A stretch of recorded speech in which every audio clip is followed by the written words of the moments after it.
नमस्कार दोस्तों, स्वागत है आपका क्रैकर रेलवे यूट्यूब चैनल पे। तो आप लोग इस चैनल से जुड़ के रेलवे को क्रैक कर सकते हैं, इसलिए इसका नाम रखा गया है क्रैक रेलवे यूट्यूब चैनल, ठीक है? तो हम लोग यहाँ पे अभी रेलवे के प्रीवियस ईयर क्वेश्चंस देख रहे हैं। अभी फिलहाल एएलपी का जो एग्ज़ाम हुआ था नवंबर में, उसका पेपर देख रहे हैं। तो हम लोग डेली एक डेट का तीनों शिफ्ट का क्वेश्चंस देखते हैं, जो कि वन लीनियर फॉर्म में देखते हैं और बहुत ही इंपॉर्टेंट होता है। बहुत सारे क्वेश्चंस रिपीट होते हैं रेलवे और एसएससी में। तो अगर आप रेलवे के प्रीवियस ईयर क्वेश्चंस को कंप्लीट कर लेते हैं तो आपके एग्जाम के लिए बहुत ही बेनिफिट होने वाला है। तो चलिए हम शुरू करते हैं, एक एक करके तीनों शिफ्ट को देख लेते हैं। सबसे पहले पेन का थोड़ा सा मोटाई कम कर लेते हैं। चलिए यहाँ पे अब हम लोग देख लेते हैं। आप लोग इस टेलीग्राम पे क्लिक करके टेलीग्राम ज्वाइन हो सकते हैं, वहाँ पे पीडीएफ मिल जाएगा, या आप मेरे व्हाट्सअप नंबर पे मैसेज कीजिएगा तो हम यहाँ पे भी आपको पीडीएफ शेयर कर देंगे। नेक्स्ट क्वेश्चन है मानव नेत्र में, एक सेकंड। मानव नेत्र में, हाँ, चलिए मानव नेत्र में निकट दृष्टिदोष यानी मायोपिया की समस्या को किसका उपयोग करके ठीक किया जा सकता है? मानव नेत्र में मायोपिया का एक प्रॉब्लम होता है, ठीक है, जिसे निकट दृष्टिदोष के नाम से जानते हैं। तो इसको हम लोग अवतल दर्पण से ठीक कर सकते हैं, अवतल लेंस, माफ कीजिएगा, अवतल लेंस से ठीक कर सकते हैं। नेक्स्ट है, कौन सा नेफ्रॉन का एक रूप के आकार का भाग है जिसके साथ वृक्क में प्रत्येक कोशिका गुच्छा जुड़ा होता है? तो नेफ्रॉन का एक रूप का भाग कौन सा है? तो बोमन झिल्ली है, जो नेफ्रॉन के एक रूप का भाग है और ये वृक्क में प्रत्येक कोशिका में गुच्छा जुड़ा होता है। तो याद रखिएगा, यहाँ पे यानी किडनी की बात की जा रही है। नेक्स्ट है, हाइड्रोजन परमाणु की परमाणुविक त्रिज्या कितनी है? हाइड्रोजन परमाणु की परमाणुविक त्रिज्या 10⁻−10 होगा, 10⁻−10 मीटर होगा। किस जीव की भोजन रिक्तिका में जटिल पदार्थ सरल पदार्थों में टूट जाते हैं जो फिर कोशिका द्रव में फैल जाते हैं? किस जीव की, ठीक है, यहाँ पे बात की जा रही है किस जीव की भोजन रिक्तिका में जटिल पदार्थ सरल पदार्थों में टूट जाते हैं जो फिर कोशिका द्रव में फैल जाते हैं? तो ये अमीबा में होता है। किस में होता है? ये प्रक्रिया अमीबा में होता है, ठीक है। चलिए यहाँ पे देख सकते हैं अमीबा में होता है, क्योंकि अमीबा एक कोशिकीय जीव है, तो इसका कोशिका बहुत ज़्यादा विकसित नहीं रहता है, और एक कोशिका अविकसित कोशिका हो तो उसपे बहुत ज़्यादा लोड रहता है। तो ये क्या होता है, रिक्तिका में ही जो सरल इसका जो जटिल पदार्थ है, भोज्य पदार्थ, वो टूट जाते हैं और सरल पदार्थ में बदल के डायरेक्ट कोशिका द्रव में मिल जाते हैं। किसी यौगिक का उपयोग प्रति अम्ल में एक घटक के रूप में किया जाता है? किस यौगिक का उपयोग प्रति अम्ल में घटक के रूप में किया जाता है? तो सोडियम हाइड्रोजन कार्बोनेट का उपयोग किया जाता है। जब अम्ल को जल में मिलाया जाता है तब क्या होता है? जब अम्ल को हम लोग जल में मिलाएंगे तो अम्ल में जो H+ आयन होता है वह जल में जाके वृद्धि कर देता है, यानी हाइड्रोनियम आयन का वृद्धि होता है, यानी हाइड्रोनियम आयन की सांद्रता में वृद्धि देखने को मिलता है। यहाँ पे क्वेश्चन है सोडियम हाइड्रोजन कार्बोनेट, इसका फॉर्मूला देख लेंगे, NaHCO3 होता है सोडियम हाइड्रोजन कार्बोनेट। नेक्स्ट है, जब चूना पत्थर को गर्म करने पर वह बुझे चूने में परिवर्तित हो जाता है तो किस प्रकार की अभिक्रिया होती है? तो इसे हम लोग अपघटन अभिक्रिया बोलते हैं। कोई भी चीज में जब घटता है तो उसे अपघटन अभिक्रिया ही बोलते हैं। नेक्स्ट है, मृदा से प्राप्त जल तथा खनिज पदार्थों का वहन डैश करता है, जबकि डैश उन पत्तियों जहाँ प्रकाश संश्लेषण के उत्पाद संश्लेषित होते हैं वहां से इनका पौधे को अन्य भागों तक वहन करता है। होता क्या है, क्वेश्चन ये पूछ रहा है कि जल और खनिज का वहन पदार्थ, मतलब मृदा से जल और खनिज के पदार्थों का वहन कौन करता है? अब जाहिर सी बात है, मृदा से लिया जा रहा है तो पेड़ पौधे की बात हो रही है यहाँ पे। फिर यहाँ पे लिख रहा है कि पत्तियों जहाँ पे प्रकाश संश्लेषण की क्रिया होता है और वहां से जो उत्पाद बनते हैं। अब प्रकाश संश्लेषण से पेड़ पौधे में क्या बनते हैं? भोजन बनते हैं। तो उस भोजन को पौधे के सभी भागों तक कौन पहुंचाता है? तो जल और ज से जाइलम आप याद रखिएगा, तो जल और खनिज को जाइलम पहुंचाता है और भोजन को फ्लोएम पहुंचाता है, तो याद रखिएगा। कौन सी एक विशिष्टीकृत कोशिका है जो विद्युत आवेग के द्वारा शरीर के एक भाग से दूसरे भाग तक सूचनाओं का संवहन करती है? शरीर के एक भाग से दूसरे भाग तक सूचनाओं का संवहन माफ कीजिएगा, न्यूरॉन के द्वारा किया जाता है, यानी न्यूरॉन यानी तंत्रिक कोशिका के द्वारा किया जाता है। विद्युत धारावाही वृत्ताकार पास के लिए क्षेत्र सामर्थ्य डैश होता है। विद्युत धारावाही वृत्ताकार पास के लिए जो क्षेत्र सामर्थ्य होता है वह केंद्र पर अधिकतम होता है। नेक्स्ट देख लेते हैं, किस जीव में कोशिका विभाजन या विखंडन से नए जीवों का निर्माण होता है? एक कोशिकीय जीव में होता है। किसी वस्तु के विस्थापन का मान शून्य होने के लिए कौन सी स्थिति आवश्यक है? किसी वस्तु का विस्थापन का मान शून्य होने के लिए जब वस्तु की प्रारंभिक और अंतिम स्थिति समान हो, ठीक है। तो ए जो है विस्थापन शून्य होता है। कैसे? जैसे यहाँ पे एक पॉइंट है और एक पॉइंट यहाँ पे है, आप इसमें क्या किए, गति की है, ऐसे ऐसे ऐसे जाके पूरा घूम के आए, हिमालय पर्वत, नेपाल, चाइना सब घूम के आ गए, ये आपका दूरी हुआ, ठीक है। कोई आदमी डायरेक्ट साए से ऐसे चल गया, साए, ठीक है, ये इसका विस्थापन हो गया। क्या हो गया? ये इसका विस्थापन हो गया। अब क्या हुआ, ये यहाँ पे गया और फिर क्या किया ना, वहां पे जाके और फिर यहाँ से वापस आ गया ऐसे, तो ये तो बिल्कुल दूरी तय नहीं किया, तो इसलिए जो इसका विस्थापन इस समय क्या हो जाएगा, 0 हो जाएगा। तो यहीं पे क्वेश्चन ये बोल रहा है। चलिए नेक्स्ट देख लेते हैं। अब हम शिफ्ट 2 का क्वेश्चन देख लेते हैं।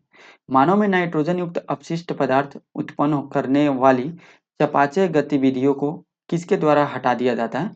तो जो भी हमारे शरीर का अनवांटेड पार्ट है, तो उसको उत्सर्जन क्रिया के द्वारा हटा दिया जाता है शरीर से बाहर। जब कोई वस्तु एक समान गति में होती है तो उसका पथ कैसा होता है? जब कोई वस्तु एक समान गति में होती है तो उसका पथ जो होता है वह एक समान गति में है, तो उसका पथ रेखीय होता है, सीधी रेखा में होता है। जब एक लोहे की कील को कॉपर सल्फेट के विलयन में डुबोया जाता है तो कौन सा पदार्थ विस्थापित हो जाता है? लोहा क्या करता है, यानी Fe कॉपर सल्फेट यानी Cu को, यहाँ कॉपर सल्फेट से Cu को हटा देता है और खुद वहां पे बैठ जाता है। जैसे अगर मान लेते हैं ये CuSO4 है, ठीक है, और एक विलयन है, ठीक है, और यहाँ पे हम लोग आयरन डालें तो जो आगे जो उत्पाद बनेगा यह FeSO4 बनेगा और Cu ऐसे बाहर हो जाएगा। जब सफेद प्रकाश को कांच के प्रिज्म द्वारा 7 रंगों में विक्षेपित किया गया जाता है तो किस रंग का विचलन सबसे कम होता है? तो येलो रंग का विचलन सबसे कम होता है, ठीक है, पीला रंग का। जब वस्तु को अवतल दर्पण के फोकस और ध्रुव के बीच रखा जाता है तो निर्मित प्रतिबिंब कैसा होता है? जो निर्मित प्रतिबिंब होता है वह आभासी होता है, सीधा और बड़ा होता है। किसमें? अवतल दर्पण में। कहाँ रखने पे? अवतल दर्पण में फोकस और ध्रुव के बीच रखने पे जो प्रतिबिंब होता है वह आभासी होता है, सीधा होता है, वस्तु से बड़ा होता है। पौधे में शीर्षस्थ विभाज्योतक ऊतक की स्थिति क्या होती है? ये सेम क्वेश्चन टेक्नीशियन में भी आया होता है। तो जो पौधे हैं उसमें शीर्षस्थ विभाज्योतक ऊतक की जो स्थिति होती है वह तनों और जड़ में वृद्धि वाले भाग में होती है।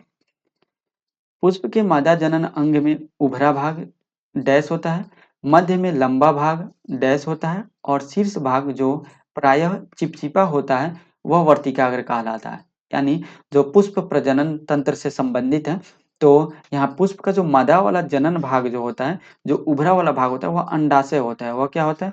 अंडाशय होता है। और जो मध्य में लंबा भाग होता है वो वर्तिका होता है। क्या होता है? वर्तिका होता है। और जो शीर्ष में चिपचिपा भाग होता है वो वर्तिकाग्र होता है। तो याद रखिएगा यहाँ पे अंडाशय और वर्तिका आंसर हो जाएगा। जीवों की मूल निर्माण इकाई क्या है? कोशिका है। जीवों की मूल निर्माण इकाई तो कोशिका तो पता ही है।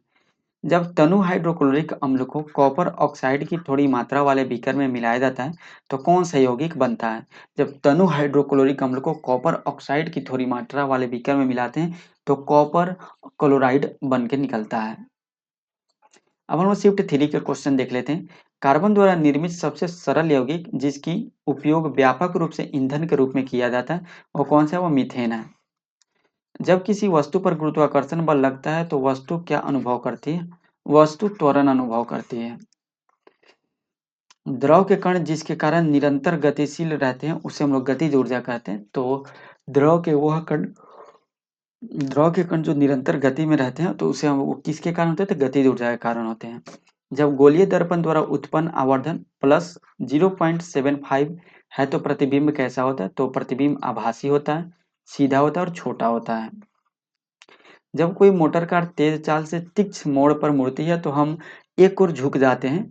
तो यह उदाहरण गति के किस नियम पर आधारित है? यह उदाहरण गति का पहला नियम पर आधारित है। जब क्रिया समय के साथ प्रजातियों के अस्तित्व के लिए उत्तरदायी होता है, कौन सी क्रिया है जो समय के साथ प्रजातियों के अस्तित्व के लिए उत्तरदायी होता है? तो वह डाइवर्सिटी यानी विविधता है। एक सीधे विद्युत धारावाही चालक के चारों ओर चुंबकीय क्षेत्र रेखाएं किस प्रकार दिखाई देती है? तो संकेंद्रीय वृत्त के समान दिखाई देती है। एक कोशिकीय जीव है। एक कोशिकीय जीव कौन है? वो अमीबा है। कार्बन यौगिक के रासायनिक गुण क्या निर्धारित करते हैं? कार्बन यौगिक के जो रासायनिक गुण है वह प्रक्रियात्मक समूह यानी फंक्शनल ग्रुप निर्धारित करते हैं, ठीक है। जैसे यहाँ पे होता है ना CH ऐसे, ठीक है, तो CH कार्बन 1 होगा तो C ऐसे रहेगा, जैसे CH2 ऐसे रहेगा, CH2CH ऐसे रहेगा, तो ये सब फंक्शनल ग्रुप के अंतर्गत आता है। फंक्शनल ग्रुप का जो है उसका निर्धारण करता है, फंक्शनल ग्रुप के गुण का निर्धारण करता है। सभी द्रव और गैसें क्या है, एक तरीका के तरल और फ्लूइड है। उस वैज्ञानिक का नाम बताइए जिसने सबसे पहले 1665 में कोशिका की खोज की थी। 1665 में जो कोशिका का खोज किया था वो रॉबर्ट हुक ने किया था। हमारे शरीर में गति के लिए कौन सा ऊतक उत्तरदायी है? पेशीय ऊतक उत्तरदायी है। जब एक अभिकर्मक छोटे छोटे उत्पादों में टूट जाता है तो किस प्रकार की अभिक्रिया होती है?